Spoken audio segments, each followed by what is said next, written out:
आज हम आपको एक वाकया सुनाने वाले हैं, एक अल्लाह वाले और एक हिंदू लड़की का।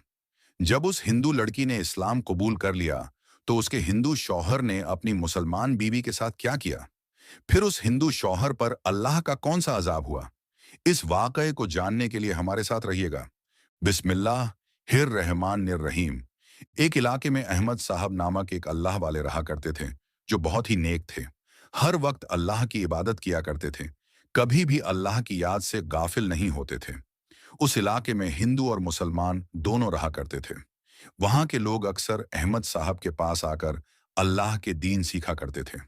जब भी वह अल्लाह वाले उनको अल्लाह की बातें सुनाया करते थे, तो सुनने वाले दुनिया की हर चीज भूल जाते थे। उस इलाके में मीरा नामक एक हिंदू लड़की थी। वह जब जब अहमद साहब की जुबान से अल्लाह की बातें सुनती, हजरत मोहम्मद सल्लल्लाहु अलैहि व आलिहि वसल्लम की बातें सुनती, तो उस पर एक अजीब किस्म की रिक्कत तारी हो जाती थी और उसके आंसू आना शुरू हो जाते थे। मीरा जब भी अहमद साहब की जुबान से अल्लाह और रसूल की बातें सुनती, उसके हाथ और पांव कांपना शुरू हो जाते और उसे अभी तक यह बात समझ नहीं आ रही थी कि आखिर यह सब उसके साथ क्यों होता है। मगर जब वह अपने भगवान की पूजा करती, तो उसके साथ ऐसा कुछ नहीं होता था। एक मर्तबा अल्लाह का करना ऐसा हुआ कि मीरा किसी काम के लिए बाहर जा रही थी। वह अहमद साहब के पास से गुजरी, जो लोगों को अल्लाह और उसके रसूल की बातें सुना रहे थे। यह सब देखकर वह बर्दाश्त न कर पाई और सीधा उनके पास जाकर बैठ गई। उसके दिल ने चाहा, क्यों ना मैं अल्लाह और रसूल के बारे में बार बार सुनूं और इस्लाम के बारे में जानने की कोशिश करूं। इस तरह वह रोजाना अहमद साहब के पास आना शुरू हो गई। मीरा आहिस्ता आहिस्ता इस्लाम के बारे में बहुत कुछ जानने लगी। अहमद साहब ने उसे इस्लाम के बारे में बहुत कुछ बताया। हजरत मोहम्मद सल्लल्लाहु अलैहि व आलिहि वसल्लम के बहुत सारे मोजिजे बताए और उनकी रहमदिली के वाक़ये सुनाए। जब वह अल्लाह और उसके रसूल की बातें सुनती, तो उसके रोंगटे खड़े हो जाते और वह रोना शुरू हो जाती। अहमद साहब मीरा की हालत समझ रहे थे। वह उससे कहने लगे, अल्लाह ताला तुम्हें अपनी तरफ बुलाना चाहता है। तुम हिंदू मजहब छोड़कर इस्लाम कबूल कर लो। लेकिन जब भी वह उसे इस्लाम कबूल करने को कहते, वह डर जाती कि कहीं उसके माता पिता को पता चला तो वे उसके साथ क्या सलूक करेंगे। एक दिन अहमद साहब ने मीरा से कहा, तुम हिम्मत करके दीन इस्लाम में दाखिल हो जाओ, अल्लाह ताला तुम्हारी खुद ही हिफाजत करेगा। मीरा ने वहीं बैठकर कलमा शहादत पढ़ लिया और वह मुसलमान हो गई। जहां मीरा ला इलाहा इल्लल्लाह मोहम्मद रसूलुल्लाह पर ईमान ला चुकी थी, वहीं उसके माता पिता ने उसका रिश्ता राजेश नामक एक हिंदू युवक के साथ तय कर दिया, जो एक कट्टर हिंदू था और मुसलमानों से बहुत ज्यादा नफरत करता था। जैसे ही मीरा को यह मालूम हुआ, उसके पांव तले से जमीन निकल गई। अल्लाह पाक ने उसे इस्लाम में दाखिल होने के बाद ऐसे इम्तिहान में डाल दिया, जिसके बारे में वह कभी सोच भी नहीं सकती थी।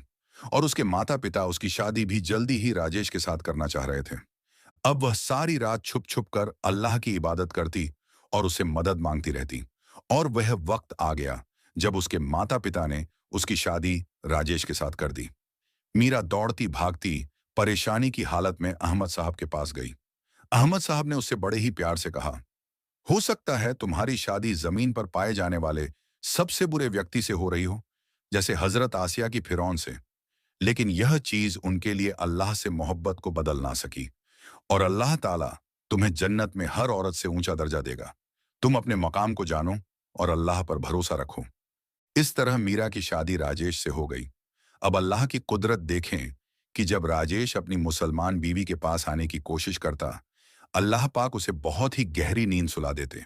इस तरह अल्लाह ताला अपनी उस मुसलमान नेक बंदी को उस हिंदू से बचाते रहे। राजेश तो गहरी नींद में सो जाता और मीरा रात में उठ उठ कर अल्लाह की इबादत करती रहती। रात को वह जब भी नमाज पढ़ती, डरती रहती कि कहीं उसका शौहर जाग न जाए। राजेश अपनी बीवी को बहुत ज्यादा सख्ती से कहा करता था, इस इलाके में बहुत सारे मुसलमान हैं और मुझे इन मुसलमानों से बहुत ज्यादा नफरत है। इनसे हमेशा दूर रहना, वरना मैं तुम्हें जिंदा जला दूंगा। इस तरह मीरा अपने शौहर से डरती और हर बात छिपाती रहती। एक दिन मीरा मामूल के मुताबिक अपने कामों में व्यस्त थी। राजेश उससे कहने लगा, खैर है, तुम्हारी शादी से जब से मुझसे हुई है, तुम मुझसे दूर दूर रहती हो।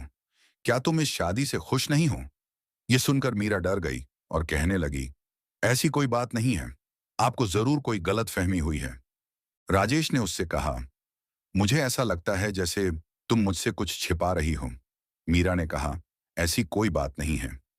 राजेश अच्छा बोलकर घर से बाहर निकल गया। जब मीरा ने देखा कि उसका शौहर काफी दूर जा चुका होगा, वह फौरन से घर से निकली और सीधा अहमद साहब के पास चली गई। उसने जाकर उन्हें सारी बात बताई। अहमद साहब ने मीरा से कहा, तुम ऐसा करो, इस घर को छोड़कर चली जाओ। मीरा ने कहा, अब मैं कहाँ जाऊंगी? अगर इस बारे में मेरे शौहर को पता चल गया तो वह मुझे जिंदा जला देगा। अहमद साहब ने उसे समझाया, तुम अपने माता पिता के घर चली जाओ। अगर वहां भी नहीं जाना चाहती तो फिर कहीं और चली जाओ। मीरा वहां से जल्दी से अपने घर वापस आई और अपना सामान बांधना शुरू कर दिया। जैसे ही वह सामान बांध रही थी, साथ में अल्लाह से दुआ भी कर रही थी, या अल्लाह, जब तक मैं घर से निकल न जाऊं, मेरा शौहर घर वापस न आए। मगर उसकी यह दुआ कबूल न हुई। वह जैसे ही घर से बाहर निकलने लगी, उसने देखा कि राजेश बड़ी ही संजीदगी से दरवाजे के आगे खड़ा था और उसे बुरी तरह देख रहा था। उसने पूछा, कहाँ जा रही हो? मीरा बिना कुछ बताए वहां से निकलने लगी और राजेश ने उसका बाजू पकड़ा और गुस्से से पीछे झटका दिया। धमकाते हुए कहा, कहाँ जा रही हो और मुझे सच बताना, तुम कहाँ गई थी, कहाँ से आई हो? मीरा ने बड़ी हिम्मत और पूरी ताकत से अपने शौहर से कहा, मैं शादी से पहले ही इस्लाम कबूल कर चुकी हूं, एक अल्लाह पर ईमान ला चुकी हूं, हजरत मोहम्मद सल्लल्लाहु अलैहि व आलिहि वसल्लम को आखिरी नबी मान चुकी हूं, और अब मैं एक हिंदू के साथ नहीं रह सकती, क्योंकि तुम मुझ पर हराम हो। अगर मेरे साथ रहना चाहते हो तो तुम्हें इस्लाम कबूल करना होगा। राजेश ये सारी बातें बड़ी ही खूनी नजरों से सुन रहा था। उसने बड़े ही गुस्से से मीरा के बाल खींचे और एक जोरदार थप्पड़ उसके चेहरे पर मारा और कहा, तुम्हारा दिमाग ठीक है? मेरी इजाजत के बगैर इस घर से बाहर कदम निकालने की हिम्मत कैसे की? मैं तुम पर हराम हूं। अब देखो, मैं कैसे तुम्हारा जीना हराम करता हूं। अपना सामान उठाओ और अंदर दफा हो जाओ। मीरा ने बड़ी मुश्किल से अपने आप को छुड़वाना चाहा और वहां से भागने लगी, मगर राजेश ने उसे पकड़कर अंदर घसीट कर ले गया और फेंक दिया। उसका सर जोर से जमीन पर लगा और उसके पूरे शरीर में दर्द की लहर उठी। राजेश उसे फेंक कर चला गया। मीरा वहीं बैठी रोती रही और सोच रही थी, क्या मैंने इस्लाम कबूल करके सही फैसला किया है? उसके दिल ने गवाही दी कि वह सही रास्ते पर है और यह हिंदू गलत रास्ते पर है। उसे इस हिंदू का मुकाबला करना होगा। वह यह सब बातें सोचते सोचते वहीं सो गई। आधी रात को अचानक राजेश घर आया और उसे कहने लगा, अभी भी इस्लाम का भूत तुम्हारे सर से उतरा है या नहीं? मीरा ने कहा, मैं किसी भी कीमत पर इस्लाम को नहीं छोड़ूंगी, चाहे कुछ भी हो जाए। तुम मुझे जाने दो, वरना यह ना हो कि अल्लाह का अजाब तुम पर नाजिल हो और तुम्हें पीने के लिए पानी भी नसीब ना हो। राजेश उसकी बात सुनकर जोर जोर से हंसने लगा और कहने लगा, तुम गलत रास्ते पर जा रही हो। मैं तुम्हें कैसे छोड़ सकता हूं? तुम अपने भगवान को छोड़कर कैसे एक अल्लाह को मान सकती हो? तुम कितना बड़ा गुनाह कर रही हो। तुम्हारा आखिरी वक्त बहुत ज्यादा खराब होगा। मीरा ने उत्तर दिया, तुम खुद जहन्नुम के आदमी हो और मुझे जहन्नुम से डरा रहे हो। तुम खुद तो जहन्नुम में जाओगे और मुझे भी अपने साथ जहन्नुम में ले जाना चाहते हो। मैं कभी भी कोई ऐसा काम नहीं करूंगी जिससे मेरा अल्लाह मुझसे नाराज हो। तुम्हारे हक में यही बेहतर है कि मुझे यहां से जाने दो। इस पर राजेश ने उसे मारना शुरू कर दिया और मीरा बुरी तरह जख्मी हो गई। वह उससे बार बार कह रहा था, इस्लाम को छोड़कर अपने मजहब में वापस आ जाओ। मगर मीरा के दिल में अल्लाह और रसूल की मोहब्बत बस चुकी थी। वह उसके जुल्म को बर्दाश्त करती रही और ईमान पर साबित कदम रही। राजेश मारता रहा और कहता रहा, मैं तुम पर जुल्म इसी तरह करता रहूंगा जब तक तुम इस्लाम को छोड़ नहीं देती। मीरा ने कहा, मेरे साथ में मेरा अल्लाह है। तुम मुझ पर जितने मर्जी जुल्म कर लो, जितना मर्जी मार लो, मगर अल्लाह ताला किसी न किसी तरीके से मुझे तुम जैसे जालिम इंसान से जरूर बचाएगा। देख लेना, एक न एक दिन तुम्हारे गुनाहों की सजा तुम्हें जरूर मिलेगी। अल्लाह पाक तुम जैसे लोगों को इसी तरह डील देता है, मगर जब वह अपनी रस्सी को मजबूती से खींचता है तो फिर वह इंसान कभी भी अल्लाह के गजब और अजाब से नहीं बच सकता। राजेश ने बड़े ही गुस्से से मीरा को बालों से पकड़ा और उसे झंझोड़ा और कहने लगा, तुम बार बार एक ही बात करती हो कि मैं तुम पर हराम हो चुका हूं। देखना, आज रात तुम्हारा क्या हश्र करता हूं। लोग तुम्हें देखकर सबक हासिल करेंगे और फिर कभी भी कोई भी अपना मजहब छोड़ने से पहले 1000 बार सोचेगा। उसके बाद राजेश बाहर चला गया। मीरा ने वुजू किया और ऊंची आवाज में कुरान पाक पढ़ना शुरू कर दिया। कुरान पाक की तिलावत करते हुए उसके आंसू कुरान पाक के ऊपर गिर रहे थे। वह दिल ही दिल में खौफजदा थी और सोच रही थी कि उसके साथ जरूर कुछ बुरा होने वाला है। अचानक उसे दरवाजा खुलने की आवाज आई। उसने सोचा कि जरूर उसका शौहर होगा, लेकिन उसे महसूस हुआ जैसे बहुत सारे लोग घर में दाखिल हुए हैं। अचानक उसके कमरे में कुछ आदमी दाखिल हुए, जिन्हें देखकर वह कुरान पाक बंद करते हुए उठी और कुरान पाक को सीने से लगाते हुए उनसे पूछा, तुम कौन हो? उनमें से एक आदमी ने बड़ी ही बुरी नजर से उसे देखा और कहा, यह तो बड़े कमाल की चीज है। कितना बेवकूफ है इसका शौहर, जो छोटी सी गलती से इसे हमारे हवाले कर दिया। मीरा उन्हें देखकर और उनकी बातें सुनकर डर गई और कहने लगी, तुम लोग कौन हो? यहां क्यों आए हो? और मेरा शौहर कहाँ है? वे कहने लगे, तुम्हारे शौहर ने ही हमें यहां भेजा है। उसने कहा है कि अगर तुम इस्लाम को छोड़ दो तो हम तुम्हें माफ कर देंगे। अगर तुम इस्लाम को नहीं छोड़ोगी तो आज रात हम लोग जो तुम्हारे साथ भयानक खेल खेलेंगे, उसे देखकर हर मुसलमान की रूह कांप उठेगी। मीरा ने कहा, मैं कभी भी इस्लाम को नहीं छोड़ूंगी, चाहे कुछ भी हो जाए। उनमें से एक आदमी आगे बढ़ते हुए कहने लगा, ठीक है, जैसी तुम्हारी मर्जी। वह आदमी उसकी तरफ बढ़ रहा था और मीरा कुरान पाक सीने से लगाए हुए आंखें बंद करके कुरान की आयतें पढ़ना शुरू कर रही थी।